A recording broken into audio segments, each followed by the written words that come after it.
Hallelujah. ദൈവനാമം വാഴ്ത്തപ്പെടുമാറാകട്ടെ. ഒരിക്കൽ കൂടെ ക്രിസ്തുവേശുവിലേവർക്കും സ്നേഹ വന്ദനം. കഴിഞ്ഞ ദിവസങ്ങളിലായി ഇസ്രായേലിനെ കുറിച്ച് നാം ചിന്തിക്കുകയാണല്ലോ. ഇസ്രായേലിനെ കുറിച്ച് വീണ്ടും നമ്മൾ ചിന്തിക്കുമ്പോൾ അവൻ്റെ ആ രാഷ്ട്ര സ്ഥാപനം എങ്ങനെയെന്ന് നമുക്ക് ചിന്തിക്കാം. ദൈവം യാക്കോബിന് നൽകിയ രണ്ട് പേരുകളാണ് ഇസ്രായേൽ എന്നതും യശൂരൻ എന്നതും എന്ന് നമുക്ക് ദൈവവചനം പഠിക്കുമ്പോൾ മനസ്സിലാക്കുവാനായിട്ട് സാധിക്കും. ഇന്ന് ഔദ്യോഗികമായി എബ്രായ ഭാഷയിൽ ഈ ജനസമൂഹത്തെ ഇസ്രായേൽ എന്ന് പറയുന്നു. ഇസ്രായേൽ രാഷ്ട്രത്തിൻ്റെ എബ്രായ ഭാഷയിലെ പേര് ഹെക് മെഡിനാദ് ഇസ്രായേൽ എന്നാണ്, അഥവാ സ്റ്റേറ്റ് ഓഫ് ഇസ്രായേൽ. ഇസ്രായേലിനെ യശൂരൂൻ എന്ന് എബ്രായ ബൈബിളിൽ 4 രേഖപ്പെടുത്തിയിട്ടുണ്ട്. ആവർത്തന പുസ്തകം 32:15, 33:5, 33:26, ഏശയ്യാവ് 44:2 നമുക്കത് കാണാം. ഇസ്രായേൽ ജനത്തെ അഭിസംബോധന ചെയ്യുവാൻ കാവ്യാത്മകമായി ഉപയോഗിക്കുന്ന ഒരു നാമമാണത്. നേരെ നിൽക്കുന്നവൻ, നീതിമാൻ, വളവില്ലാത്തവൻ എന്നൊക്കെയാണ് അതിൻ്റെ അർത്ഥം എന്നതും നമുക്ക് കാണാവുന്നതാണ്. ഇസ്രായേൽ രാഷ്ട്രം മധ്യപൂർവ്വ ദേശത്ത് മെഡിറ്ററേനിയൻ കടലിൻ്റെ തെക്കൻ തീരത്തും ചെങ്കടലിൻ്റെ അഥവാ റെഡ് സീയുടെ വടക്കേ തീരത്തുമായിട്ടാണ് സ്ഥിതി ചെയ്യുന്നത്. ഇസ്രായേലിൻ്റെ കരഭാഗത്തെ അതിർത്തികൾ വടക്ക് ലെബനോനും വടക്ക് കിഴക്ക് സിറിയയും കിഴക്ക് വശത്ത് ജോർഡാനും പലസ്തീൻ പ്രദേശമായ വെസ്റ്റ് ബാങ്കും പടിഞ്ഞാറ് ഭാഗത്ത് ഗസ സ്ട്രിപ്പും തെക്ക് പടിഞ്ഞാറായി ഈജിപ്തും ആണ് എന്ന് ഭൂമിശാസ്ത്രപരമായി നമുക്ക് മനസ്സിലാക്കാവുന്നതാണ്. ഈ ചെറിയ രാജ്യത്ത് വ്യത്യസ്ത പ്രകൃതി വൈവിധ്യങ്ങൾ അഥവാ ജോഗ്രഫിക്കൽ ഡൈവേഴ്സ് ഫീച്ചേഴ്സ് നമുക്ക് കാണാവുന്നതുമാണ്. രാജ്യത്തിൻ്റെ തലസ്ഥാനമായി യെരുശലേമിനെ ഇസ്രായേൽ ഗവൺമെൻറ് പ്രഖ്യാപിച്ചിട്ടുണ്ടെങ്കിലും ലോകത്തിലെ പല രാഷ്ട്രങ്ങളും അത് ഇതേവരെ അംഗീകരിച്ചിട്ടില്ല. എന്നാൽ യഹൂദന്മാരെ സംബന്ധിച്ചിടത്തോളം അവരുടെ തലസ്ഥാനം യെരുശലേം തന്നെയാണ്. ഭരണനിർവഹണം നടത്തുന്നതിന് യെരുശലേം തന്നെയാണ് അവർ ഉപയോഗിക്കുന്നത്. എന്നാൽ ഇസ്രായേലിൻ്റെ സാമ്പത്തിക സാങ്കേതിക തലസ്ഥാനം ടെൽ അവീവുമാണ്. ഇസ്രായേൽ രാഷ്ട്രം രൂപീകരണം ദൈവത്തിൻ്റെ പദ്ധതിയായിരുന്നു.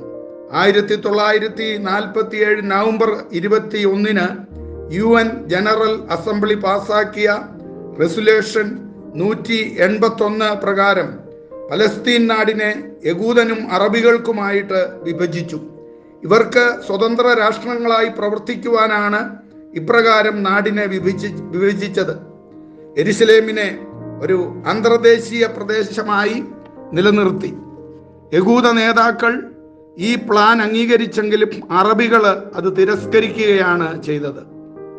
1948 മെയ് 14 അർദ്ധരാത്രിയിൽ ഇസ്രായേൽ നേതാക്കൾ അവരുടെ കൈവശമുള്ള എരറ്റ്സ് ഇസ്രായേലിനെ ഒരു സ്വതന്ത്ര ഇസ്രായേൽ രാഷ്ട്രമായിട്ട് പ്രഖ്യാപിച്ചു. എരറ്റ്സ് എന്ന് പറഞ്ഞാൽ നാട് എന്നാണ് അർത്ഥം. പിന്നീട് നടന്ന അറബി ഇസ്രായേൽ യുദ്ധങ്ങളിലൂടെ ഇസ്രായേൽ ചുറ്റുമുള്ള അവരുടെ വാഗ്ദത്ത നാടിൻ്റെ കൂടുതൽ പ്രദേശങ്ങൾ പിടിച്ചെടുക്കുകയും ചെയ്യുന്നത് നമുക്ക് കാണാം. West bank, Golan heights, Gaza strip, കിഴക്കൻ യെരുശലേം മുതലായവയാണ് അവ.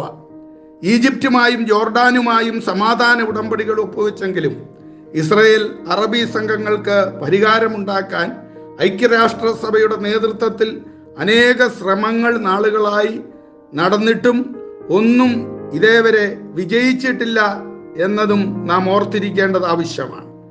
അവരുടെ വാഗ്ദത്ത മശിഹ വന്ന് അവരുടെ രാജാവായി വാഴുന്ന കാലത്ത് മാത്രമേ യെരുശലേമിൽ സമാധാനമുണ്ടാകുകയുള്ളൂ എന്നതും ദൈവവചനത്തിൽ ചിന്തിക്കുന്ന ഏതൊരാൾക്കും മനസ്സിലാക്കുവാനായിട്ട് കഴിയുന്ന യാഥാർത്ഥ്യമാണ്.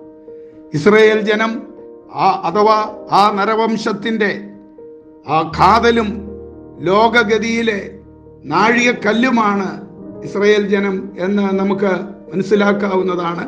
കത്തിയെരിയുന്നെങ്കിലും വെന്തുപോകാത്ത ഒരു മുൾപടർപ്പിനോട് ഈജിപ്തിനെ ഈ ജാതിയെ നമുക്ക് ഉപമിക്കുവാനായിട്ടും സാധിക്കും എന്നുള്ളതാണ് ദൈവവചനം പഠിക്കുമ്പോൾ നമുക്ക് ഇസ്രായേലിനെ കുറിച്ച് മനസ്സിലാക്കുവാനായിട്ട് കഴിയുന്നത്. അഥവാ നാം ചിന്തിക്കുമ്പോൾ നിരന്തരമായ അഗ്നിപരിശോധനയിൽ കൂടെ കഴിഞ്ഞ 4000 വർഷങ്ങളായി ഇവർ കടന്നു പോവുകയാണ്. എങ്കിലും ആർക്കും നശിപ്പിച്ചു കളയുവാൻ കഴിയാത്ത ഒരു ജനമായി അവർ നിലകൊള്ളുകയാണ്. ഇസ്രായേൽ തനിച്ചു പാർക്കുന്ന ഒരു ജനം ജാതികളുടെ കൂട്ടത്തിൽ എണ്ണപ്പെടുന്നതുമില്ല എന്നാണ് സംഖ്യാപ്രവചനം 23:9 നമുക്ക് മനസ്സിലാക്കുവാനായിട്ട് കഴിയുന്നത്. കാരണം ഈ ജാതിയുടെ പിതൃത്വം അബ്രഹാമിനാണ് എന്ന് നമുക്ക് കാണുവാനായിട്ട് സാധിക്കുന്നതുമാണ്. അപ്രകാരം ദൈവം അബ്രഹാമിനോട് ചെയ്ത ആ വാഗ്ദത്തം കഴിഞ്ഞ ദിവസങ്ങളിൽ നമ്മൾ ചിന്തിച്ചതുപോലെ തൻ്റെ കൊച്ചുമകനായ യാക്കോബിലൂടെ 12 ഗോത്രങ്ങളെ ദൈവം തെരഞ്ഞെടുത്ത് ആ ജാതി ഇന്നും ശക്തമായിട്ട് നിലനിൽക്കുന്നു. അനേക യുദ്ധങ്ങൾ അവർ സഹിക്കേണ്ടി വന്നിട്ടുണ്ട്. ഇപ്പോഴും അതനുഭവിച്ചുകൊണ്ടാണ് നിൽക്കുന്നത്. ചിലപ്പോഴൊക്കെ ഇസ്രായേൽ തന്നെ അവിവേകമായി ചില യുദ്ധങ്ങളിൽ ഏർപ്പെടുന്നുണ്ട്. എങ്കിൽ തന്നെയും നാം ദൈവവചനം പഠിക്കുമ്പോൾ ഈ ഇസ്രായേൽ ദൈവത്തിൻ്റെ സ്വന്തം ജനമാണ് എന്നുള്ളത് നമുക്ക് മറന്നു കളയുവാനായിട്ട് കഴിയുന്നതല്ല. അഥവാ നാം ചിന്തിക്കുമ്പോൾ ഇസ്രായേൽ പുതിയ നിയമസഭയുടെ നിഴലാണ്. ദൈവം അവരെ നടത്തിയ അത്ഭുത വഴികൾ പുതിയ നിയമസഭയ്ക്ക് ആത്മീകമായി അവകാശപ്പെട്ടതാണ്. സഭ അവയെ ആത്മീകമായി അനുഭവിക്കണം. അബ്രഹാമിൻ്റെ വാഗ്ദത്തങ്ങൾ ആത്മാവിനാൽ പുതിയ നിയമസഭയ്ക്ക് അവകാശപ്പെട്ടതാണ്. അതാണ് ഗലാത്യ ലേഖനം 3:14 നമ്മോട് പറയുന്നത്. ദേശം ഒറ്റുനോക്കിയ 2 പേർ തണ്ടിന്മേൽ വെച്ച് കെട്ടി തോളിൽ വെച്ച് ചുമന്നുകൊണ്ടുവന്ന മുന്തിരിക്കുല 2 പേർക്കും വ്യത്യസ്ത അനുഭവമാണ് നൽകിയത്. മുമ്പിൽ പോകുന്നവനും തോളിൽ അത് വഹിക്കുന്നവനും അവർക്ക് 2 പേർക്കും അത് നാം ചിന്തിക്കുമ്പോൾ, അഥവാ തോളിൽ അത് വഹിക്കുന്നവനെങ്കിലും അവൻ അത് കാണുകയോ അനുഭവിക്കുകയോ ആസ്വദിക്കുകയോ ചെയ്യുന്നില്ല മുൻപിൽ പോകുന്നവൻ. എന്നാൽ പിന്നാലെ പോകുന്നവനാകട്ടെ തൻ്റെ കണ്ണിൻ മുൻപിൽ അത് കാണുന്നു, അനുഭവിക്കുന്നു, ആസ്വദിക്കുന്നു. വേണമെങ്കിൽ അവന് അതിൽ നിന്ന് പറിച്ചെടുത്ത് ഭക്ഷിക്കാം.